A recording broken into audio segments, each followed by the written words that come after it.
much-needed initiative called the People's Bridge at Longpang Village has been inaugurated on November 9 at Hotel Viver, Kohima. Chief Minister Nltv graces inaugural function as the chief guest. The bridge is a witness of unity and brotherhood. With the Hornbill Festival fast approaching, the Nagaland government has issued new guidelines for tourists and Nagaland-bound travelers. Government to strictly implement and enforce the new guidelines. Extra Assistant Commissioner Chumugirima has directed telecom service providers to reposition overhead cables along National Highway 29 in a month's time. He has to initiate disciplinary action against erring service providers. Prime Minister Narendra Modi is expected to lay the foundation stone of the Noida International Airport project at Jiwar in the National Capital Region on November 25.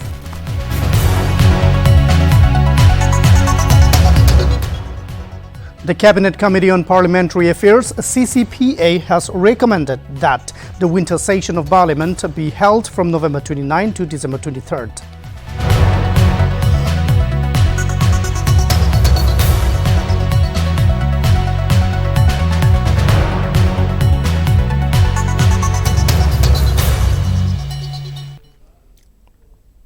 Hello and welcome to everyone out there watching Nltv English Prime Time. I am Chipen Kwung and here are the stories in detail. The People's Bridge at Longpang Village was inaugurated on 9th November 2021 by Chief Minister Nltv. The inaugural function was held at Hotel Viver, Kohima. Notably, the People's Bridge was constructed within a span of 16 months through a joint initiative of many civil bodies, government bodies, Assam Rifles and the community.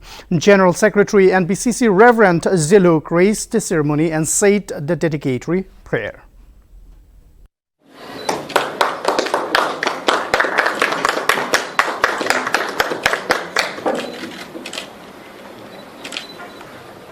Indeed, I am delighted to be launching the People's Bridge. And the video clippings and also the speeches made by the people who are involved. It is very heartwarming, very satisfying, and I'm once again seeing so much strength in our community. It is my privilege to have launched the People's Bridge over the river. As Nagaland begins the preparation for the Hornbill Festival 2021, after a year gap, the government has released a rephrased SOPs for inbound tourists on November 8.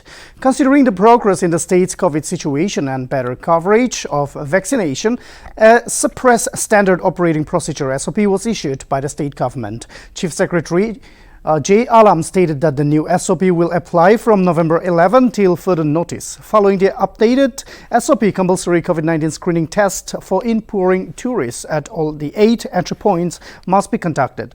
Violation of the SOP will be severely taken action.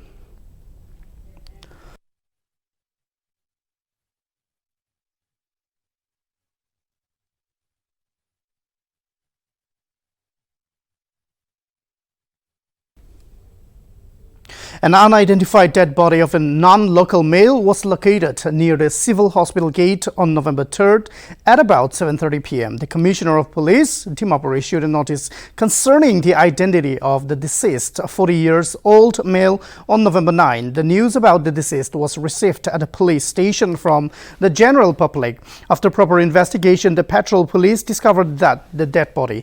The officers informed that no suspicious affair was entailed and discharged necessary formalities. The body has been taken to District Hospital Dimapur morgue for post-mortem. The police requested the claimants of the deceased to contact the East Police Station Office, Dimapur.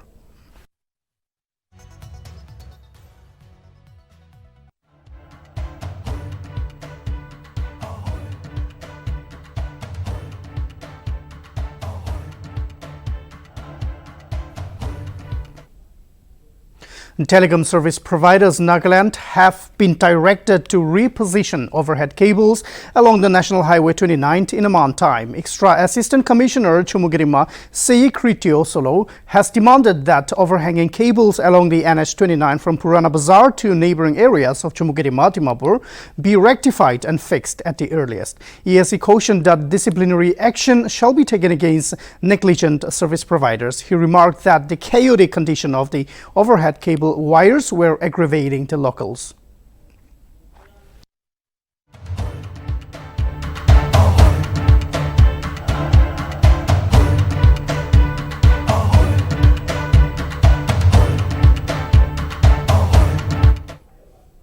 In an interesting turn of events, Mizoram Chief Minister B.U. Zoramthanga has written a letter to Union Home Minister Amit Shah asking to replace the current State Chief Secretary Renu Sharma, citing a reason that she does not have a working knowledge of the Mizo language. What is more interesting is that the Union government had appointed Sharma as the Chief Secretary of Mizoram on 28 October and she took charge on 1st November. However, the Mizoram government had also appointed J.C. Ramthanga as the new Chief Secretary and asked him to take charge from 1st November. Thus, the state currently has two Chief Secretaries. In his letter to Shah, the Chief Minister wrote that the Mizo people, by and large, do not understand Hindi, and none of their cabinet ministers understand the same. Some of them even have problems with the English language. With such a background, a Chief Secretary without the knowledge of a working standard Mizo language will never be an effective and efficient Chief Secretary.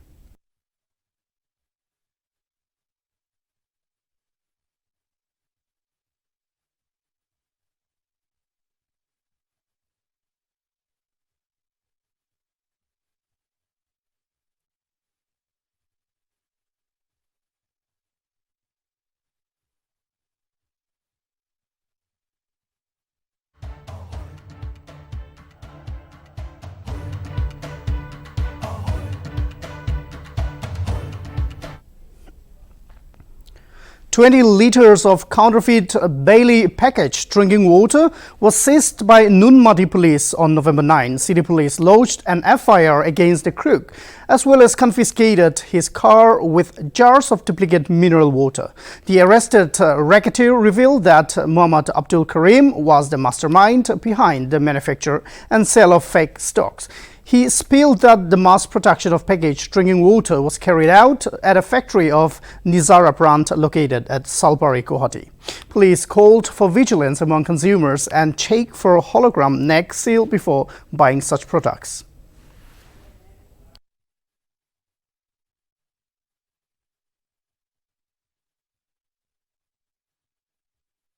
President Ramnath Kovind presented 4 Padma Vibhushan, 5 Padma Bhushan and 44 Padma Shri on Tuesday. The awards were presented by the President at the civil investiture ceremony held at the Rashtrapati Bhavan.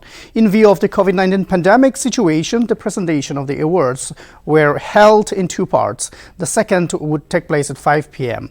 The second took place at 5 p.m. Among the dignitaries present on the occasion were the Vice President and Venkaiah Naidu, Prime Minister Narendra Modi and Union Home Minister Amit Shah. Padma Vibhushan were presented to archaeologist Bibi Lal, cardiologist Bel Munaba, H. Medicine, Narinder Singh Kapani, posthumous for science and engineering, and sculptor Sudarshan Sahu Arts. The second important award, the Padma Bhushan, was presented to former Lok Sabha Speaker Sumitra Mahajan, Public Affairs top bureaucrat, and Ripendra Mishra, Civil Service, and posthumously to former Assam Chief Minister Tarun Gogoi for Public Affairs, Ram Vilas Paswan, Public Affairs, and former Gujarat Chief Minister Keshubai Patel, Public Affairs. This year, the list of Padma Awards consists of 7 Padma Vibhushan, 10 Padma Bhushan, and 102 Padma Shri.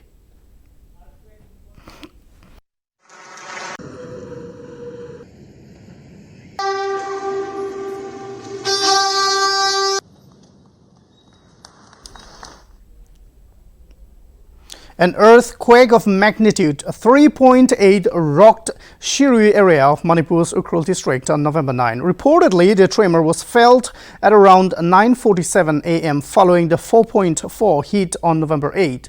The National Center for Seismology tweeted that the earthquake was located 62 kilometers northeast of Shirui, Manipur. The earthquake apparently originated from Myanmar.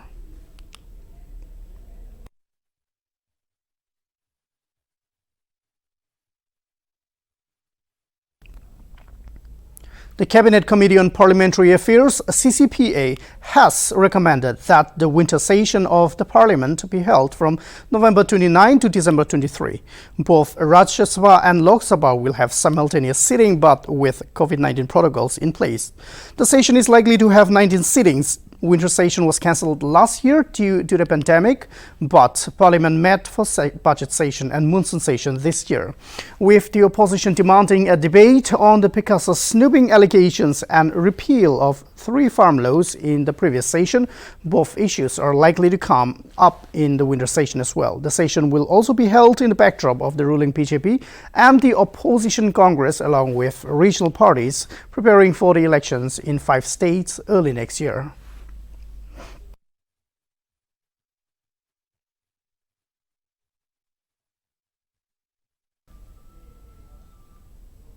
Prime Minister Narendra Modi is expected to lay the foundation stone of the Noida International Airport project at Jiwar in the National Capital Region on November 25.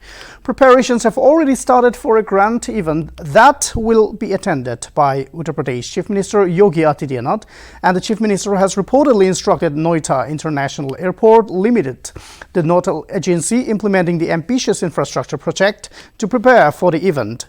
The new airport near Delhi is being developed in the public-private partnership mode and is built to be the biggest airport in India after completion.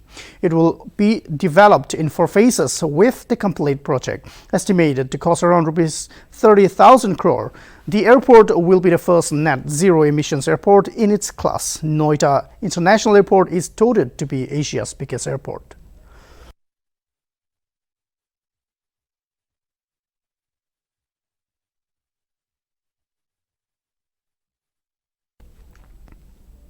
The Supreme Court on Monday, November 8, 2021, sought a response from the Center on a plea seeking adequate infrastructure across the country for providing effective legal aid to women abused in matrimonial homes and creating shelter homes for them. A bench of Justices UU Lalit and Justice S. Ravindra Bhatt issued notices to the Union of India Ministry of Women and Child Development and Ministry of Information and Broadcasting and sought their response by December 6. The top court was hearing a PIL filed by We the Women of India seeking adequate infrastructure under the Protection of Women from Domestic Violence Act across the country. The plea said domestic violence continues to be the most common crime against women in India, despite the Domestic Violence Act 2005 coming into force more than 15 years ago.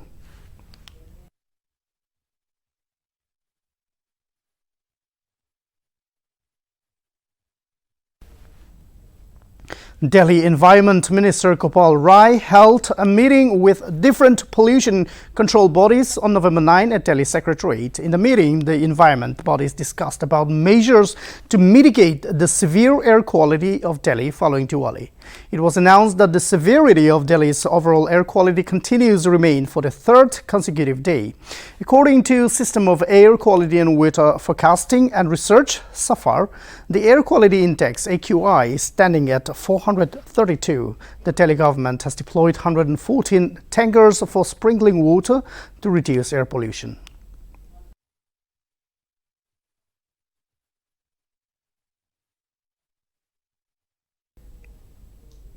An earthquake of magnitude 4.4 on the Richter scale occurred on Tuesday, 3rd November, at around 4:27 p.m. at Kinnaur district, Himachal Pradesh. Police, administration, relief and rescue teams have been alerted in the earthquake-affected areas. Much details are awaited.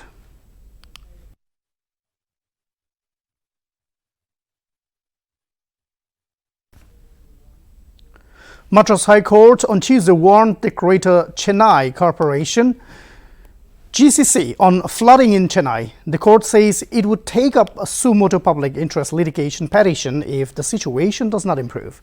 The court said that the corporation must make sure the city does not float during heavy rains. The court adds that the city should not have faced the situation that it was facing now, with many localities flooded.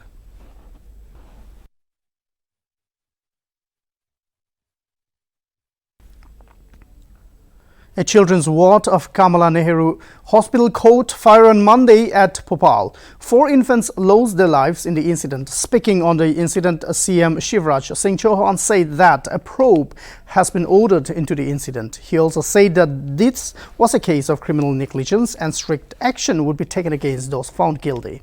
He further added that both private and government hospitals would undergo fire safety audit.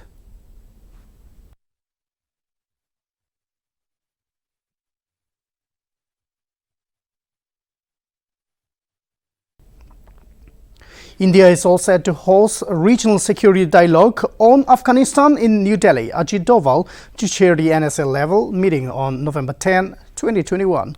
Several countries, including Russia and Iran, confirmed their participation in the high-level meeting. Although China and Pakistan were invited, they decided to skip the high-level dialogue. This meeting will be a continuation of the format started by Iran in 2018 and 19.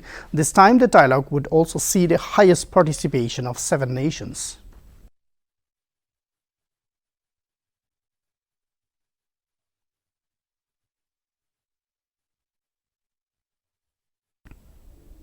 Actor Poonam Pandey's husband, Sam Ahmed, has been arrested by the Mumbai police after Poonam accused him of physical assault. Pandey's husband was arrested on Monday in Mumbai after the actress lodged a complaint against him at a Bandra police station. Poonam has been admitted to a hospital in the city with reports suggesting that she has received several injuries on her face and hand. Poonam had earlier in September 2020 lodged a complaint against Sam for assaulting and molesting her. The complaint was filed in Goa, where the couple had gone for their honeymoon. After tying the note earlier that month, Pandey had then stated that her husband had molested, threatened and assaulted her. Sam was taken into custody then, but was soon released on conditional bail the very next day.